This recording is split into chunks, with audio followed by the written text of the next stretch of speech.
Okay, and we're live. Liz, it's so nice to see you here. We're going to be speaking about understanding your strengths, and I do know that you've got some interesting viewpoints on the word strength, which I want to definitely get to. Hmm. But I'm just going to welcome everyone here to the Divergent Discussion. My name is Carla. I'm a registered psychotherapist. I'm the clinical lead here at Caboose, and I'm also a PhD researcher. Caboose is for neurodivergent people and the organizations and communities around them.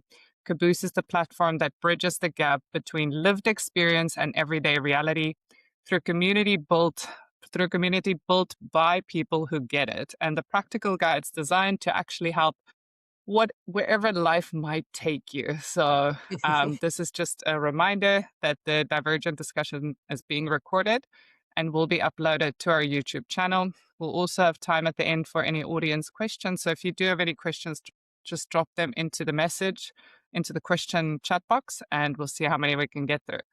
Okay, Liz, I'm going to do your bio. Please stop me if I'm saying anything wrong. I do have a habit of Okay, butchering words sometimes. that's Liz okay. Liz Wheeldon is the founder and CEO of Circle Talk, a strength-based assistive technology designed to help people living with disability to communicate who they are and their support needs with their trusted supporters, which is so needed. It is. It is. I really love what you're doing actually because it helps the entire community just understand from one another, driven by a lived awareness of how often individuals and their families are required to repeatedly explain needs, preferences, and context to new teachers, support workers, and employers. Liz created Circle Talk to address a simple but persistent gap. Not a lack of care, but a lack of shared understanding. Liz's work focuses on strengthening independence, reducing communication burden, and creating systems where being understood does not depend on repetition or circumstance. I love that too, that it's not, we don't have to repeat ourselves. No, that's right, because that's can induce trauma sometimes, depending on what the questions are. Yeah, exactly. And if we have to, yeah, it's just, for me, it's anything really. It's like training my neurodivergence constantly. That's also something that gives me quite a lot of frustration sometimes, frustrates me. I want to talk about Circle Talk. How did you come up with the idea? So, look, Circle Talk really came from my own experience in education in the workplace, and as a manager, I was a product manager in the corporate sector, and I moved into education. I was always supporting an organisation called Youth at Risk as a volunteer and helping them with events. Well before I had children. Then I moved into education with 3 children under 3. And when I worked in education, I was part of a pilot program working with youth at risk. And I noticed, of course, from working with people with a disability or anyone who's vulnerable, youth at risk, disability, anyone who's got some sort of challenge that they're dealing with, or anyone who's a little bit vulnerable in certain situations, that they're constantly having to retell their story, constantly having to retell things over and over again to every different intake system, and they're repeating information that other people want, not information that's important to them and what matters to them. And I think not having that agency, just didn't sit well with me. I wanted something where a carer or a participant or anyone who had an invisible disability had some agency and had some control over the information that was important to them. Yeah, that's such an important point. We were talking about agency and autonomy just before, and I think that's the thing that we missed for so many years in the education of kids in general, but Yes, yes, definitely in neurodivergent kids, where we just, as clinicians and as educators, we were, I was part of this, and I feel ashamed saying this, but we kind of took that control and we said, I'll teach you. I'll find a way mm, to teach you the best that I think is best for you. yes, I'll yes. ask the questions. I'll do the educating. Whereas now we see with, research and also just being good humans that Yes, yes, co-creation, co-education, co-regulation, all of these things where you're working with the individual for them to stand up and say, look, this is what I want to do. These are my Mm, interests. mm, Actually, speaking about that, speaking about strengths and yes. interests, because I know that you've got an interesting point of view on the word strength itself, Mm. but what does that actually mean to you in circle talk, in your life, in the way that you work? Look, I think as an educator, and also I work in as a provider of disability in Australia here as well. Strengths is such a subjective thing, a little bit like goals. It can be inflammatory for some people. Some people can be immobilized with say, "What are your strengths and what are your goals?" A lot of people can't answer that on the fly. So when someone has that additional communication challenge or the feeling sort of put under the spotlight like that, they can shut down. And I think strengths can be anything. It can be what gives you energy. I feel strengths are something that gives someone energy that also can give someone else energy. And also a strength could be aware, someone being aware of needing downtime, someone being aware that rest is a strength, being quiet is a strength, listening is a strength, observing is a strength. So it's very, very subjective. That's really all I mean there. I mean, if people are happy with the word strength and know what they're good at or what their interests might be, that's a strength. I was thinking now when you were talking, because I know one of my strengths is that as an ADHDer, I am good at speaking with people, Mm. Mm. and I actually love it, but it drains me. So Yeah. even if we talk about strengths and we know what we're good at, because that's the question that I Mm. hate. What are you Yes. good at? I'm like, oh, I Yes. have imposter syndrome, so I don't know if I'm good at anything in life. What Mm. do you mean? I need to speak to my psychologist. That's my spiraling thoughts. But even if I know that I'm good at bringing people together and Yes. communicating, I find it very draining. So Yes. it's actually such an interesting point. It's like, what are your strengths? But it's not a strength, I guess, if it's draining you to that regard, or to a certain point, you can use it as a strength. And then you have to take those breaks. So it's really about awareness. It is about awareness, and in that example, I mean, it's a strength of you that you've identified that talking and bringing people together drains you.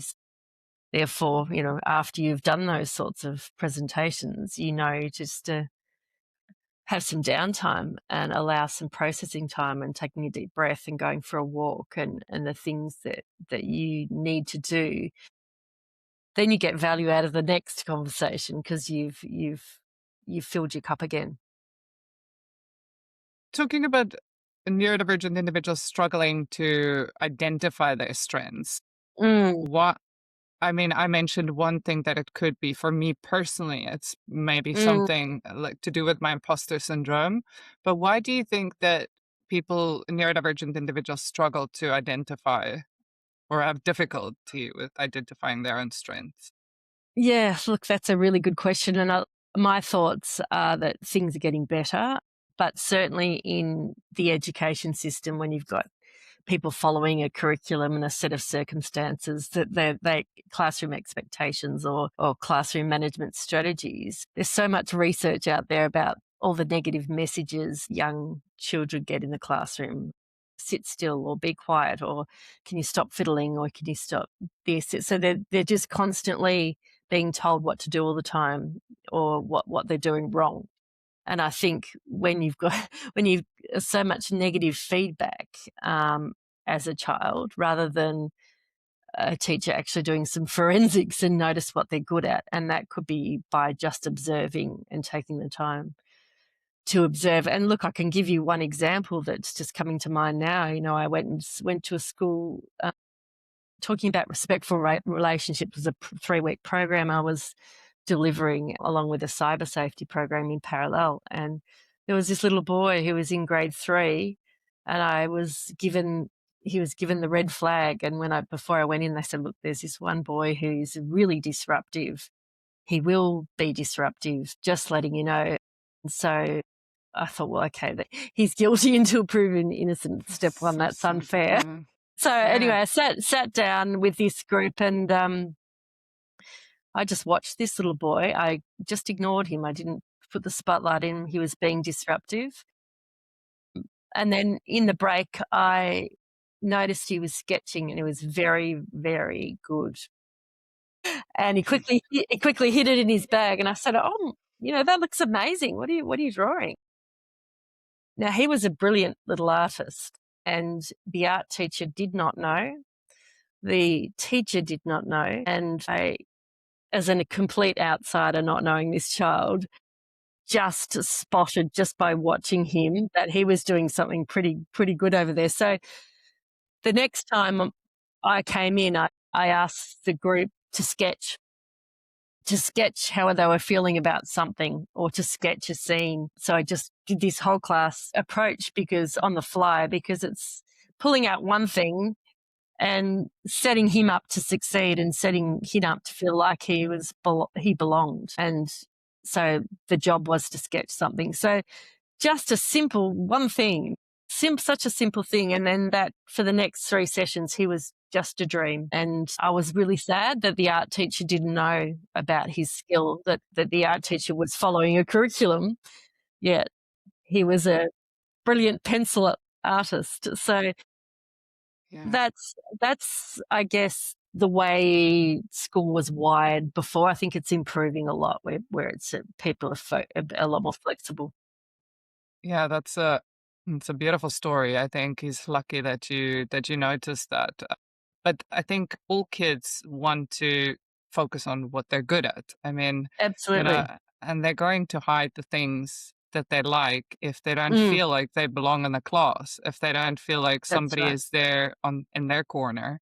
And it takes Mm, one person. It really takes one person for those kids not to fall through the cracks. absolutely. So it's really good. Yeah, I think I was I remember a talk with Ross Green where he was saying the kids that are assertive and advocating for themselves and are disruptive, seen as being Mm, disruptive, those are mm, the kids that they still have, you know, that spunk. They're going to show you something is bothering them. So something is bothering them that we need to change as the educators. mm, We need to be there and see, okay, how can we do this? The kids that are more quiet, I was more the quiet one that fell through mm, the cracks. Those are the ones that are a bit more difficult because, you know, they're not even showing you that there's something bothering you. So I think it's staying curious yes, and remembering that the ones that are listening to you, there also might be something behind the scenes going on. So absolutely. Absolutely. And just on that, so, neurodivergence doesn't necessarily mean disruption. If you've got a quiet person, I used to always say to people, that they have a busy mind, but they're quiet. Giving them time too, finish up what you're thinking, not what you're doing. Yeah, that's a nice way to sometimes say, finish up what you're thinking, giving that everybody that time. That can be a nice whole any environment. Finish up what you're thinking. I would have loved hearing that when I was at school because I would always like stare out the window and all I heard was, Carla, you're not listening.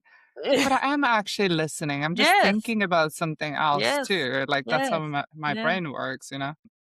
Okay, so what about why can we or how can someone begin recognize their strengths or their interests or the things that they really like doing when they've spent most of their lives, not them so much, but other people focusing mm.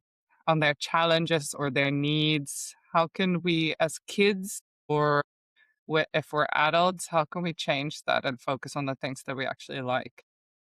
I think it's really where do you get lost? Where do you feel like time just goes and that you're really enjoying something that you do and asking that question, am I hurting anyone else? Is this bothering anyone else? Of course, with young children, you're kind of going, why can't they do the things they enjoy? Is it causing harm to anyone? No, it's not. And I think just finding those little things, what's easy for me? What do I enjoy? Where time just disappears.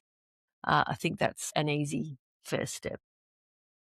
Yeah, and then also like what we said earlier is that does it energize me? Does it drain me? Um, Mm, even if it is joyful, maybe we need a break afterwards. And then we need to also find our like downtime activities. I like that approach where we're like asking, okay, is it easy? Do I enjoy it? And then how's my energy afterwards so that I can repeat the cycle. Because otherwise, if it becomes too draining, we as neurodivergent individuals hone in on it. Then we want to Mm, do it all the time. Like I love speaking to new people, but if I mm, did this for 8 hours a day, then I would be super drained. So I yes. need to know that I need to refill my cup as well. And I think the second thing would be to ask a trusted person, someone that you trust, someone who knows you well, someone cares about you. What do you think I'm good at? And give them some time to answer that question. But don't put them under pressure to answer that question either. Just say, get back to me when you've got something that you think I'm good at, and give them time because they'll come back with a really good answer because they know you best. And I think you've got to trust in that answer. That's a really nice psychological framework in itself, like getting that feedback and then trusting that feedback, which we know is hard for us to trust. Yeah, I really Absolutely. like that. Think about what you'd like and then think about what comes easy. Ask another person and trust the process. Trust the person, trust the process, trust the answer. I really like that. How would that influence our self esteem and our identity, do you think? I think back to what I was sort of discussing earlier. I mean, when you think of, I like this framework that I learnt about years and years ago called the Circle of Courage. And I think it's a nice fit to help with people's self esteem and understanding their strengths. And that's so these four quadrants, like having a sense of belonging, could be anything, could be something like the Caboose app, where you've got that peer support, which is one of the things I love about it. Sense of belonging to something, whether it's outside of school, because school, that's their job to help a student belong. But once they leave that environment or trying to transition into adulthood, where can you feel like you belong, whether it's a team or some artwork or an activity or an online game, whatever it is. So that's an important thing, to find just one thing where you feel like you can belong, that's yours. The other thing is the other quadrant is mastery, being really good at something, just something that you're good at, and then bringing that round to independence. So that's the third quadrant, being something that you can do yourself, that you can perhaps show someone down the track or help someone. And the fourth quadrant is generosity. And I think that's a difficult one for neurodivergence at times, because it could be from early years of just something, sharing a precious toy with someone who's nonverbal, sharing something or doing something, helping, doing a little job and helping, showing some generosity, gives people that confidence, and then all of a sudden you've got a little toolkit of strength. Really like this. And I like the generosity thing quadrant because I think it's helping people gives us so much. It really Yes, feels like, oh, okay, so we're not always the one that needs to be helped. So I yes, think even with generosity, if we can frame it for our kids, like yeah, you can help another child that doesn't have a diagnosis. mm, In South Africa, I grew up in South Africa and I had social groups with kids that are neurodivergent and neurotypical, and I mixed the two groups and I actually saw how much the neurodivergent kids were helping the mm, neurotypical kids too, because the neurotypical kids would go into, like, let's say we went to a playground, the busier areas, and they would get hyped up because kids get hyped up with other kids' noises and so on.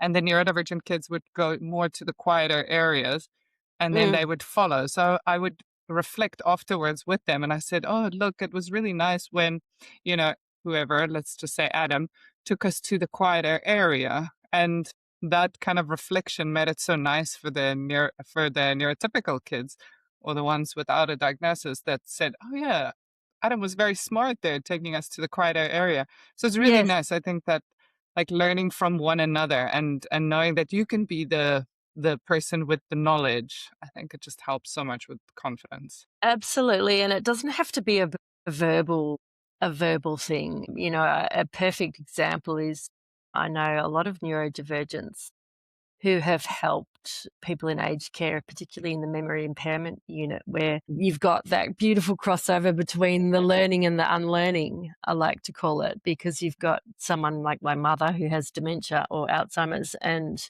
she someone who's just focusing on that nonverbal communication, there's this beautiful understanding where they don't have the words if they have Alzheimer's, and sometimes they just lose them altogether. But just that passing of food or passing those gestures or passing or touching, or there's something about a neurodivergent child that just gets it. And I've seen that interaction. And I go, wow, what a Mm. beautiful teacher they are. Yeah. I'm sorry about your mom, Liz. It's sad, but it's very common. I'm not Yeah. alone. Yeah, but it's an intense journey. I'm probably heading that way too. So yeah, and it's a very intense journey. Mm.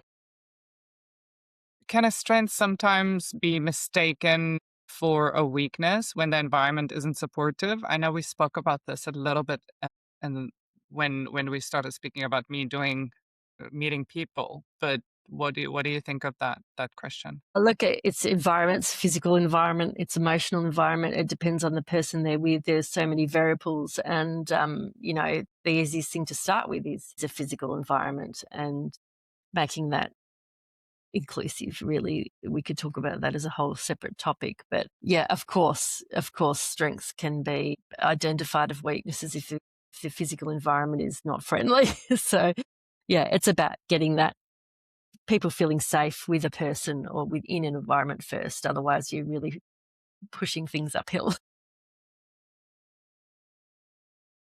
We've got an interesting question. I'm going to keep it until the end from the audience, but because I think that it could induce a really nice discussion. But I want to get to how can someone build a more authentic relationship with who they are beyond labels or expectations? Yes, that's a really good question. I think it's really about feeling about trust, to trust in what you know and what you enjoy, I guess. Building an authentic relationship means that sometimes you, with yourself, with your strengths too, is sometimes you just have to ask. Back to what I was saying before, ask someone who knows you best. Getting that feedback from someone who knows you best, and trust in that, and doing the things you enjoy, it will naturally evolve.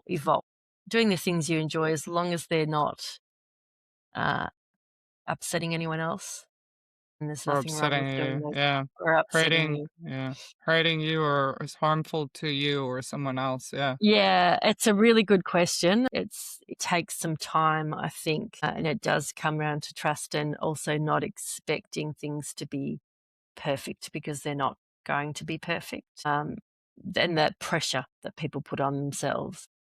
Yeah.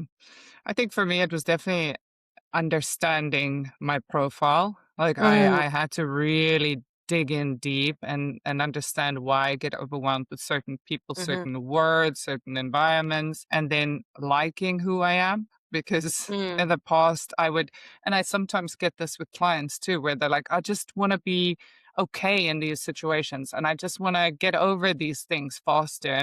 And it's a process to know that you're not going to be just okay in these environments. These environments have very intense emotions that it elicit mm, out of you. And this is for kids, for, teenagers, mm. adults, adolescents, and w- finding out, okay, how do we change the way that we think about ourselves and like that other version, like the real version. I think that was an important point for me.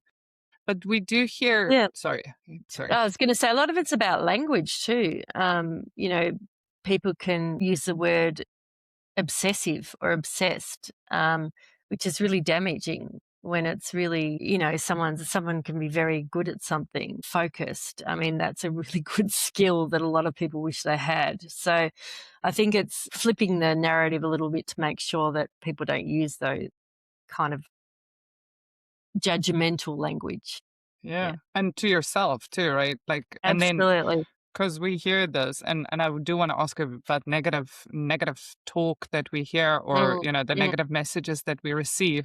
But I heard since I was a kid, oh, you're so sensitive, and I'm like, mm, I'm not actually, like, I'm empathic.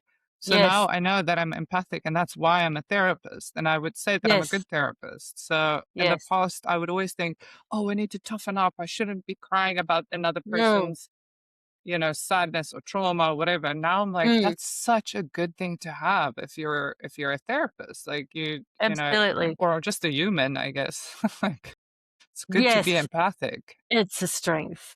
Yeah, It's a strength. definitely. Thank you. It's Thanks. a I know what very my good. strengths are. I'm good to It is. communicate with people, but I need breaks and I'm empathic. And I think too, when I love working with ADHD brains, for example, because they're incredibly creative, and incredibly talented, and they have the ability to create and do incredible things.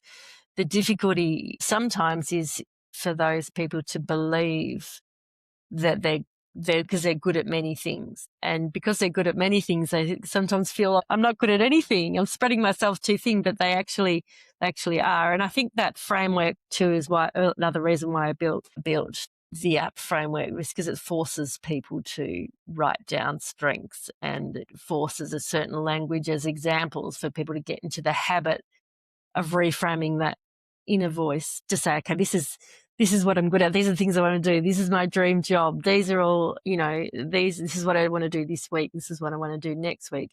And if it changes, it doesn't matter.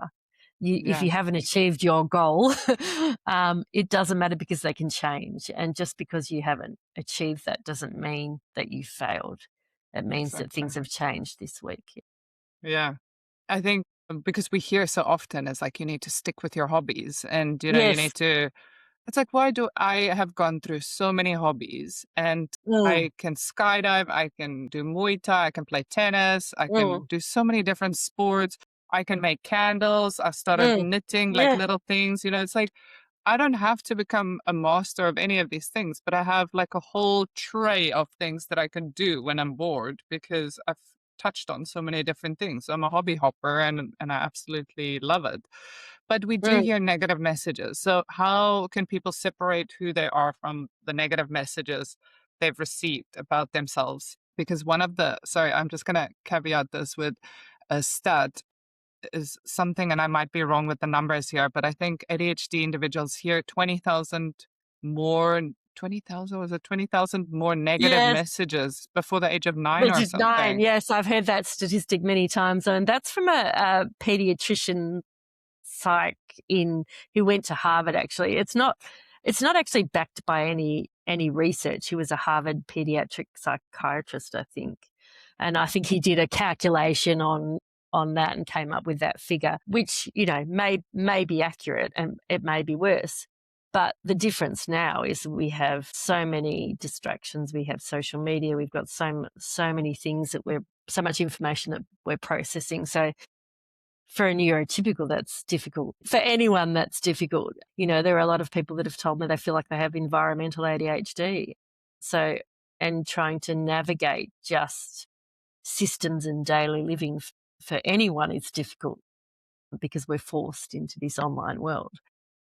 So I think back to your question is just being happy that you have enjoyed something and thinking, okay, this is one thing that I'm good at. Who can I share it with, or who can I teach? Because if you teach someone or help someone, or a task that you can do and show someone, I think that builds confidence and Uh, reinforces strength. I really like that. So you're taking your hobbies. So the things like the 100 things that I've tried this month, maybe, Yes. and I talk about it and I share it. So that's another Yeah. one because you're engaging.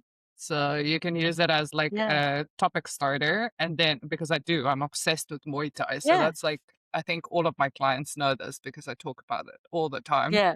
And then that's communication. And then we're also teaching. So we're feeling a bit more confident. I also Hmm. feel more confident because I'm getting out, doing things. Absolutely. So that's really great. And all your interests, and I'm such a strong believer in, art therapy and drama and music and phys ed and whatever it might be, cooking for people, just to have those hobbies that can branch out and so many different other things. They're such great conversation starters. as you said. And I'm sure you've got a million stories, Carla. Just by thinking of your interests, it opens up a whole new conversation. Yeah, a million stories and a million bruises. But that's another story for another day. No, but that's just from the combat sport, so don't worry, I'm Yes, not in yes. danger.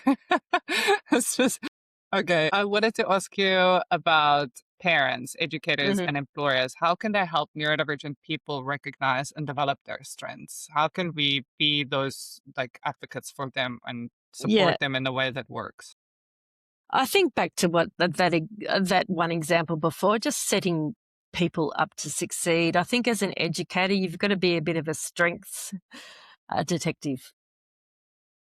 And, that's something I've always been passionate about as an educator is you only need to find one thing and pull that one thing out secretly and make it a whole class or a whole school or a whole workplace approach to make it inclusive. If someone's good at something in a classroom and it's not in the curriculum, make it in the curriculum. Because teachers are very, as in make it an activity that day. Teachers have to tick the boxes with their curriculum, but if they've got to constantly mix it up because everybody learns differently anyway. It doesn't matter what your invisible disability is, physical condition, whatever it is. We all learn very differently, and to give the opportunity for children who, let's say, aren't on the spectrum, the opportunity to learn something from a neurodivergent, that's a gift, and just like that example. Okay, everybody, we're doing this in PowerPoint. Okay, everybody, we're going to mime this. We're going to role play it. The power of miming, it's fantastic. And role playing, what happened to that? Charades, things. I think we're very younger generation are very screen focused. They forget about the visual. They forget about body language. Sometimes they're pushing past people. They're forgetting about respectful body language. So I think the best thing a parent or a teacher could do is mix it up and start with the neurodivergent because, a whole class approach, like a timed timer, for example, in the primary years, just put one in every classroom. Why not? I mean, it benefits everybody. They can see the wedge move around, Yeah. Usually normalizing things, yeah, like that. usually those sorry for interrupting. Mm, Those accommodations are great for all kids, and it's really like yeah, I think it's learning from the neurodivergent kids because we really are sensitive, now I'm going to say that word, to environmental changes, and that's a good thing because we can spot it before it actually bothers the rest. So it's like that the canaries in the coal mine analogy that was used is use us to see, well, use us, that sounds horrible, but use us to see like what we can change for everybody's benefit. If I'm getting sensitive because I do need to change this light, it makes a mm, sound and I can hear it. So I'm very happy about these headphones. But mm, if I showed my teacher, oh, that's like, I would just like go like this, they could see, mm, oh, right. So it's maybe the light. And we know that certain lights make sounds. And for us, it's just louder. Then we can move away the light and it won't build up this intolerance for the other kids too, that they absolutely. will feel. And I always try. I mean, I don't do a huge amount of in-classroom teaching, more professional development now, but I think finding an activity that gives someone who is neurodivergent a shine. And my favourite one is an Indigenous activity, which is just a grounding activity called sound mapping. I take people out on an oval or in a park, and they have to sit with a bit of paper, draw north, south, east, west, and close their eyes, sit away from each other, and just close their eyes and map the sounds. Like they hear something here, they hear something over there, a bird or a pram or a baby crying or a truck off in a different distance. I can tell you every time the neurodivergent will have 50 sounds mapped in really good distance from near and far, where a neurotypical child might have 3 or 4 and go, this is hard. So you make them do it again 10 minutes later and then compare notes. It's a really interesting exercise. And That's it's an such a opportunity. cool Yeah. activity. Yeah. And it's an Indigenous way of finding direction, sound mapping, listening for a river, listening for birds. And it's a good thing to do. Really like that. I might actually do it after this talk. Sound map outside just so that I can decompress, right? Because it Yeah, might be a really nice way. it's a great idea. Yeah, just listen to where they're coming from. What about, because we've got a lot of strengths and, interest, whatever we want to call it, as neurodivergent individuals, and then we feel like we need to use it to become productive and, Mm. constantly perform. How can we outweigh that? Like, how can we, or balance that rather? Sorry. I think it's just trying not to think of strengths as something big. They don't have to be a big thing. They don't have to be outstanding. And that's the word itself, strength. It means that it's it's not necessarily the opposite of weakness, and it's not necessarily the opposite of challenges. I think strengths can be something like I know I've actually set some boundaries and I know how to say no.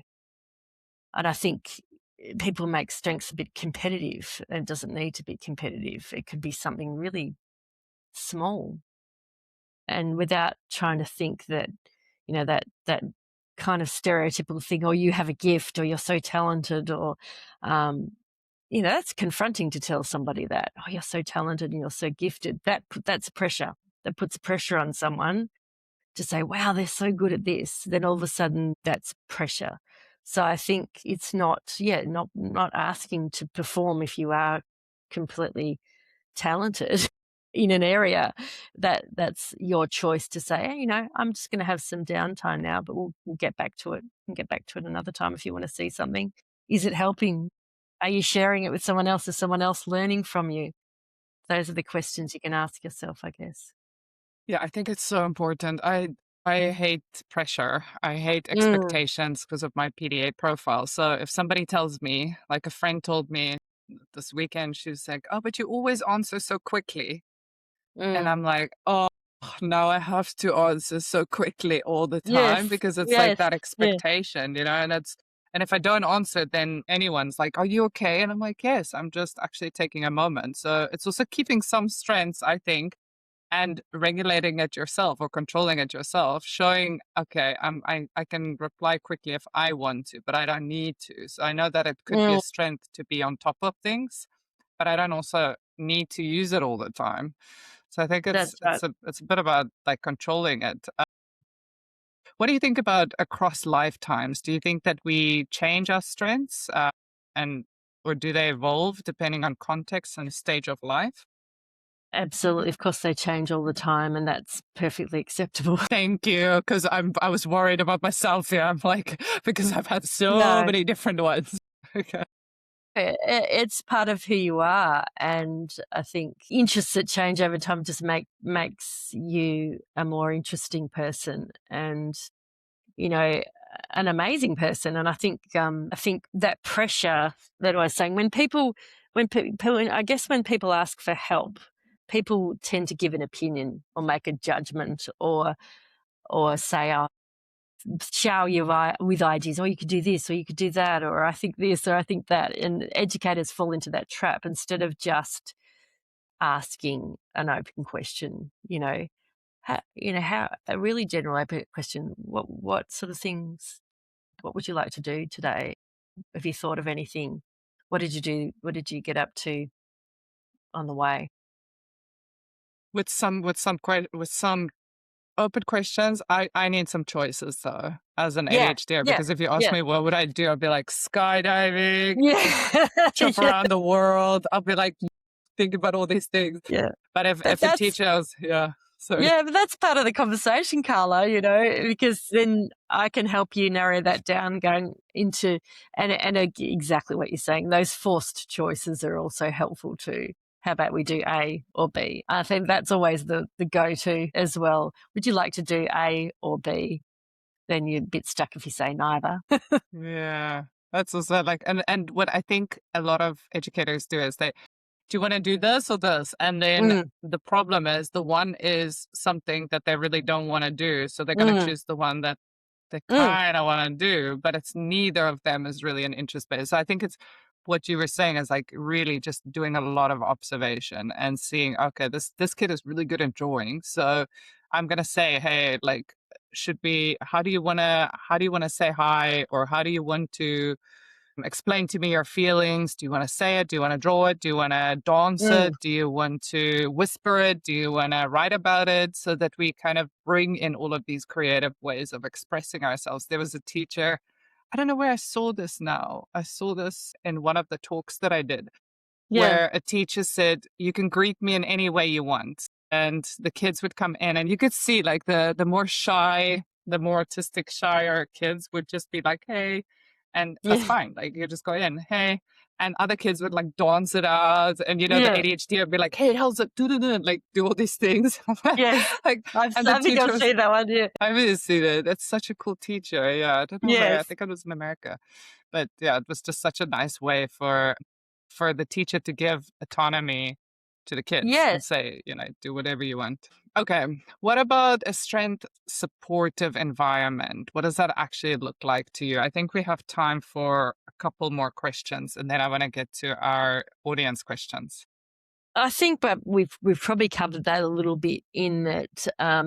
Don't put people on the spot. Don't ask a neurodivergent a question in front of the whole classroom. If you want to address someone, visual communication is great with the power of body language by proximity. Just walk up.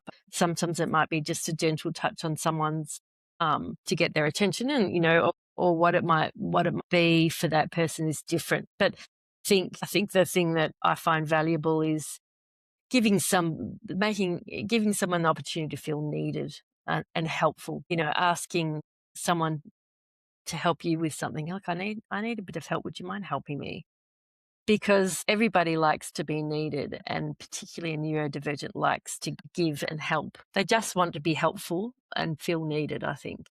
Yeah, I think it's all that focus on all the things that we need to learn and that we need to change and we should change. I can't stand that word. You should do this. You should do that. Mm, And then somebody just says to me, hey, I really just need you to come and sit with me. mm, Or one of my strengths is distraction because I've got stories for days. So if a mm, good friend of mm, mine says, look, I'm going through something at work. Can you distract me with one of your million stories of all of the hobbies that you love? I love that because I know that I'm useful. I know that I'm mm, helpful to her, and I'm spending time with one of my best friends. So it's a mm, win-win in all regards. And it's really good for my confidence. So yeah, mm. I absolutely love that. Okay, I'm going to ask you about the last question that I would want to ask you. And then I also want to know a little bit more about the framework that you developed, if there's anything that you want to share with people. But what simple shift do you think that people can make right now to start understanding others more effectively through a strength lens? Like what is just one thing that teachers or parents or loved ones can do?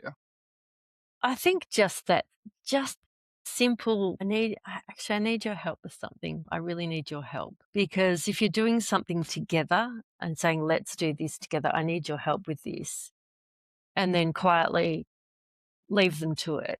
I think you're building a skill. I need your help with a job around the house, or I need your help with, could be just stirring something. It could be anything. It could be mashing potato. It could be in the work context. Look, I just need your help with something. Do you mind? And all of a sudden you're building confidence.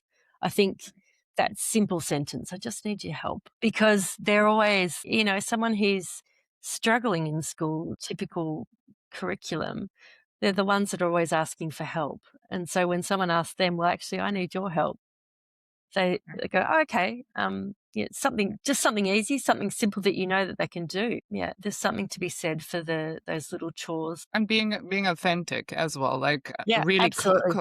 like something that you actually do need their help with. Like Yeah, yeah, absolutely, absolutely. I Sorry. sometimes I sometimes suggest, like, if you say, look, I really want to play this board game, but it Mm, had like I need another person. Do you mind playing with me? Because mm, that's something that like you can't play it by yourself. mm, And it would be fun to like even noughts and crosses on the beach so that we're not on screens, or on paper or something, so that it's not an app. That would be amazing. I'd be like, yeah, sure, I'll play with you. And that's a sense of belonging, and it kind of checks all those boxes. Tell me about the framework that, or just your approach that you want to share with anyone if you want to. And then I think I just want to ask one of the audience questions. Yes. Look, back to what I was saying, those 4 quadrants of generosity, mastery, belonging, and independence. I think they're important framework to find your strengths. And I guess with the way I've built Circle Talk, when you're those major life transitions from transitioning really for young people into adulthood, and that what the word adulthood is different for everyone. Being 18 is different for everyone. Someone might feel 18 one day and 30 the next, or 12 the next, depending on what the situation is. And I think with life transitions, the one thing you can take with you are your strengths and your hobbies and interests. Leave all that deficit stuff to everybody else, but focus on taking that framework of your strengths and what not just strengths, but the things that you enjoy. And if they change, that's okay. That's absolutely fine, because it makes you a more interesting person. Yeah, you can talk about so many different hobbies. Mm. And I still feel 20, by the way. So I'm not going Yeah. to give you my real age, but I'm speaking about 20-year-olds.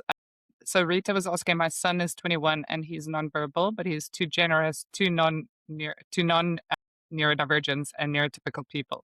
How can I limit it? Because as his mum, I feel sometimes it's exhausting for him. Such a good question. So how can you limit?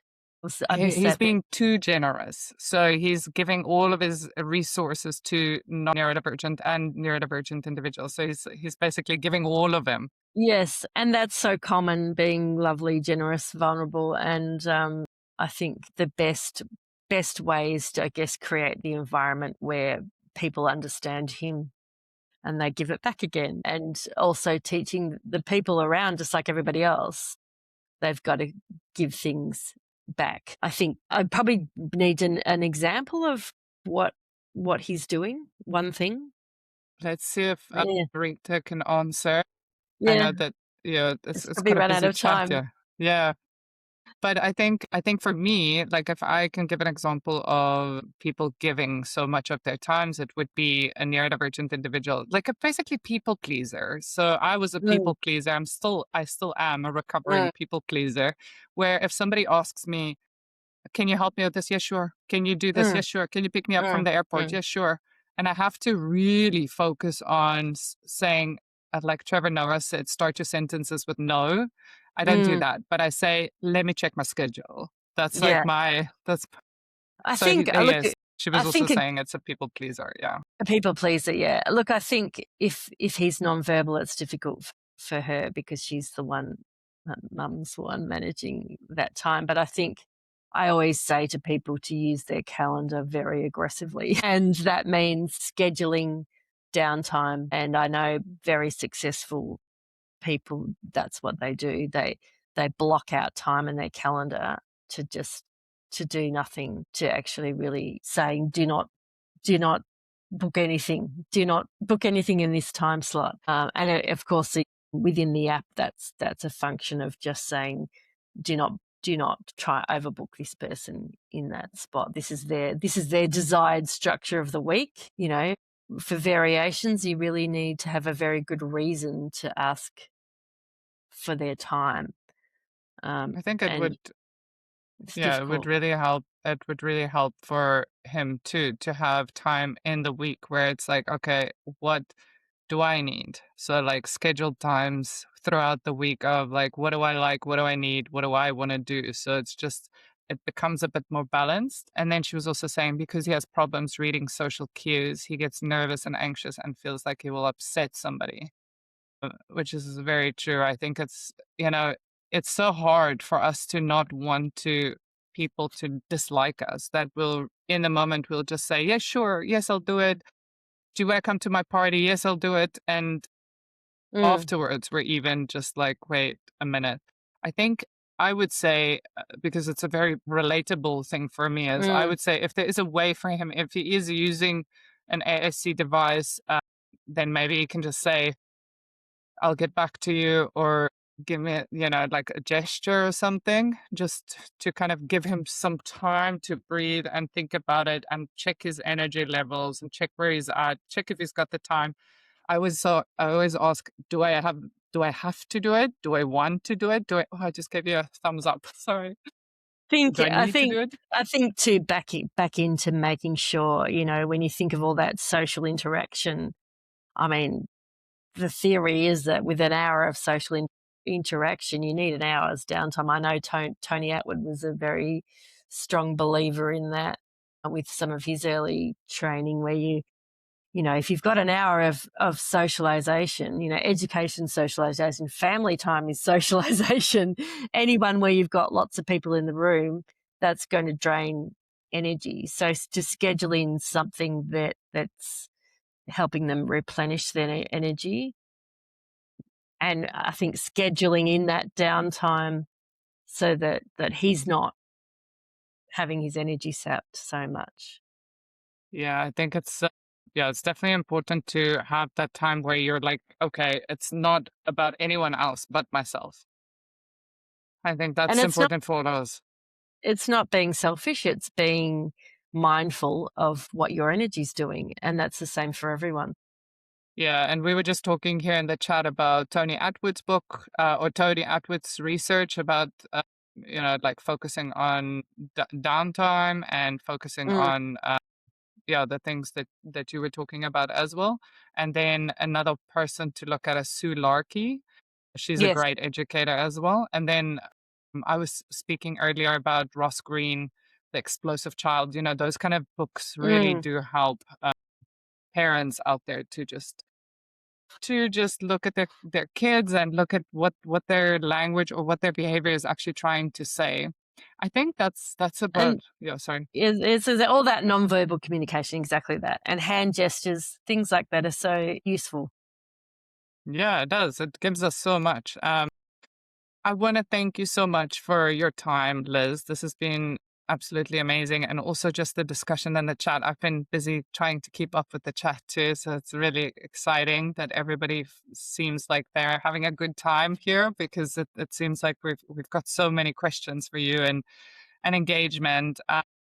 So thank you for your time, and thank you for the audience for being here and just having a discussion with us on this important topic about like our interest and what makes us engage and what makes us feel confident, which I think is such an important thing for us to feel like we belong and we can help.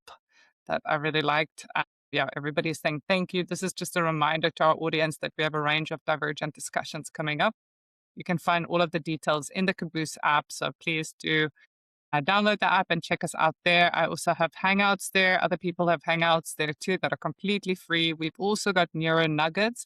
Neuro Nuggets are short, practical guides that help you understand how your brain works and find ways to make work and life easier. They're also for workplaces to help create more inclusive spaces created by neurodivergent people with lived experience. Thank you, everyone. And we will definitely do more neurodivergent discussions.